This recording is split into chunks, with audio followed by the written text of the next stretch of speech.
into the league's decision to suspend LeBron for just one game?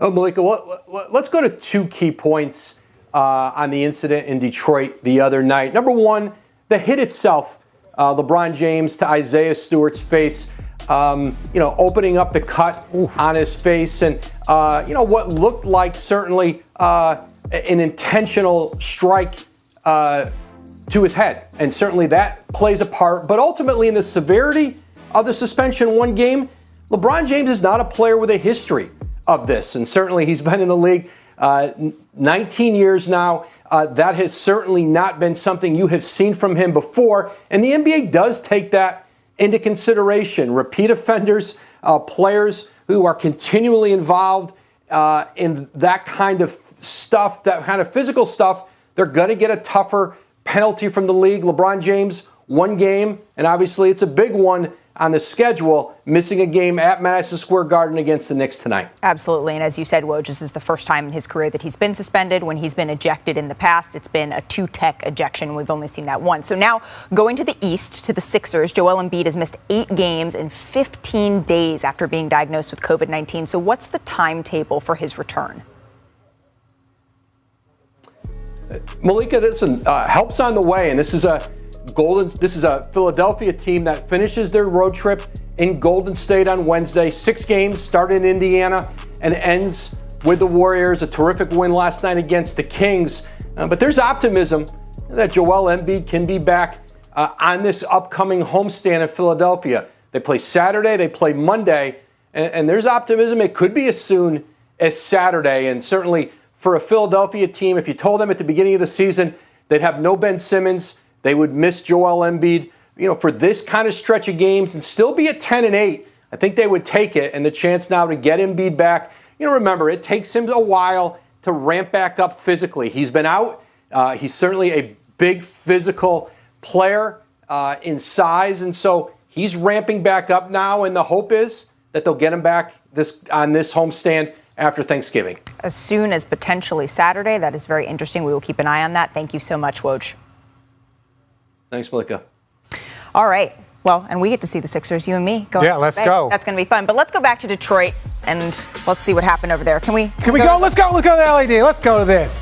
I know everybody wants to break this down. We've been talking about it. What happened? And, LeBron. I had guys working in here like, is LeBron a dirty player? I don't think so. No. I mean, we heard Adrian Wojnarowski just say that was something that was taken into consideration. Yeah. But I do want to see this from your point of view. Oh, you definitely want to see it from my point of view. Because look at this. Now, first of all, the guy at the top never gets pushed like that. Now, that's rare happen. Now, for Bron, that's a tough one, and he immediately knew he messed up. Right. But this is where it gets fun. Now, this is where it gets interesting, and this is something that we have not seen from a lot of players, right? Stewart, he had a level of aggression there that I don't think we've seen. Now, I understand. You get furious. You want some of the person that just got a lot of you, and I get it. But you got to keep your calm. You got to keep your cool. He is right. You understand him. But watch this. Hold on. I just want to talk to him.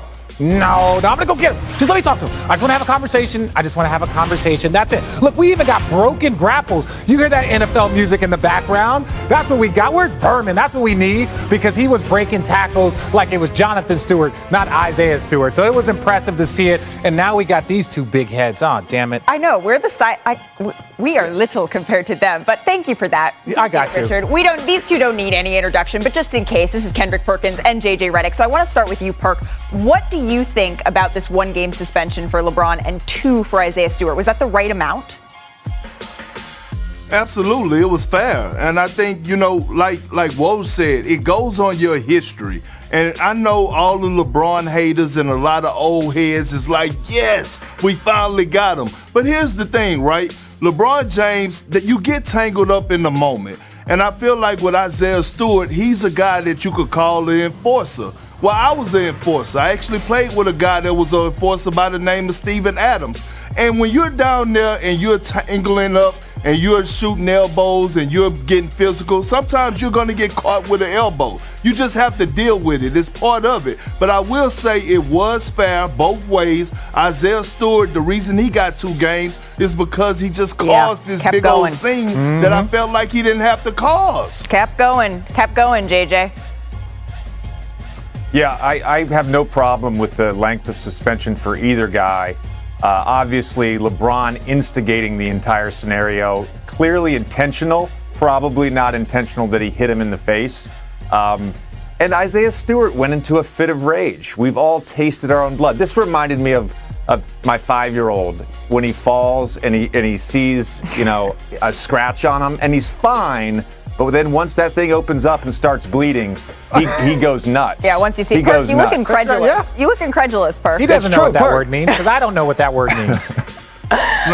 No, it wasn't even about the word. It was the fact that JJ said that LeBron instigated this, and he didn't. When you at the free throw line and the guy's in the middle, why is Isaiah Stewart even entertaining LeBron James when he should have been battling with DeAndre Jordan, who was in front of him? There's no instigation. There was no instigation here. It was a good box out. Bron did too much. Well, he knows. And he knew it because he went right back over to say. I don't like that. Yeah, no, and I'm with you, JJ. He was playing physical, Perk. I'm with He was you, playing JJ. physical. And look, at the end of the day, we know Bron in 19 years, we don't see a history of that. I have seen talk of people like, man, people are going after Bron. I'm like, look, I've seen Kobe get 2 pieces in a biscuit from Chris Childs. I've seen Michael Jordan get in fights. I've seen Larry Bird and Dr. J. I've seen Kareem Abdul-Jabbar cold cock somebody in his face. So this is just a part of basketball. It doesn't happen often, but it's good to see the king get in a scuffle. Well, it is a part of basketball. And speaking of, we took a little look through your guys' careers, your guys' history. We'll get to that in a minute. And JJ, you were once cut open inadvertently by Danny Green in a sort of similar manner? Let's see. I had a bloody lip. I'm not going to lie, I had a bloody lip. My issue, and I got a technical on this play, my issue was the prior play, he had also inadvertently hit me in the face. So it was back-to-back plays. The refs missed them both. There I am trying to get the JJ, blood under control. I played with Danny. Just blood everywhere. JJ, blood everywhere. I played with Danny, and he told me it wasn't inadvertent. I just want to tell you, he said to me it wasn't inadvertent. I don't know what the statute of limitations are, but he said, yo, did you ever see when I got Danny would hit me in the face. Danny would hit me in the face multiple plays in a row and then complain to the referees about Joel setting illegal picks. I mean, but you looked really good with that toilet paper hanging in your mouth and out of your mouth. And Perk, you also once jostled with a former MVP on a box out. Let's get that going because Dirk Nowitzki. Oh yeah. Yeah. Oh. 9. Dirk was like 9. Yeah, see this? But see, no one is getting up off the bench for you. What's going on here? No one's even standing up. Because Perk got it.